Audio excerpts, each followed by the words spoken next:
जुहार जय माँ Samalei welcome back to my mini blog आ केन्ता अछन फ्रेंड्स सब आशा करुछे सब भल थिबो आ मुई भी भल अच्छे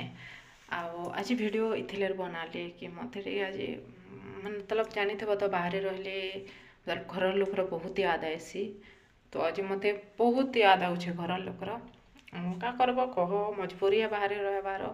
शौक तो काके ना लागे कि घर दूर जीवार लेकिन का करबो बाहर रहबार लाग पड़सी आ बाहर रहले केते जिनिस के एडजस्ट करबार लाग पड़सी देख घरे जे भी हो कौचे घरे हर चीज के आमे किछि नि करे बोले भी चलबा बट बाहर कहीं कहार कथा सुनत नहीं जानछन आ घरे एटा नहीं खाए बोले भी अलग किछि बने के देबे बट बाहर सेटा पॉसिबल नुहे सब किछि के एडजस्ट करबा लाग पड़बा हर चीज रे किछि जदी कहबो हेले तुमके चारटा कथा सुने देबे तो भल लागे सब किछि बट कोन का करमा कह फैमिली नु दूर रहले तो ई सब प्रोब्लेम सब फेस करवा लाग पड़ुछे जेनटा कि आज आम करूँ आमर बाहर रहबार हो गला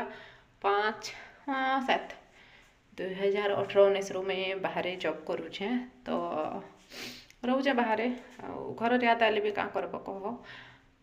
बहुत तो मिस तो बहुत लगते घर लोग के हर टाइम खाना पीना बेले तो ज़्यादा कह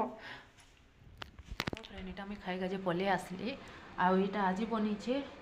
काଣା कहसन कि लाउ आ दाल एथि मिसे छो लाउ दाल के डालमा टाइप रो बने छो ना किछि तुनी मतलब एथे आगे ना खाना पीना भल थे लाइन बट एबे टिके का करबो कह टिके कमी जाई छन तो खाना पीना टिके एते भल नहीं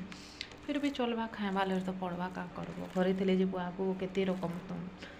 आ इने काके कहबो कह टाइ देखो अब ना एबे हलानो एटा 2 बजे गलानो मुई खाई ना खाना खाई आइ छ 2 बजे आज सकाले ना ब्रेकफास्ट होता पूड़ी आलू तरकारी से मतलब आज भूख नहीं लगुला कह तो से लेट्रे खाऊँ चलो खाएमा आपण मैंने क्या खाइले कमेंट कहे।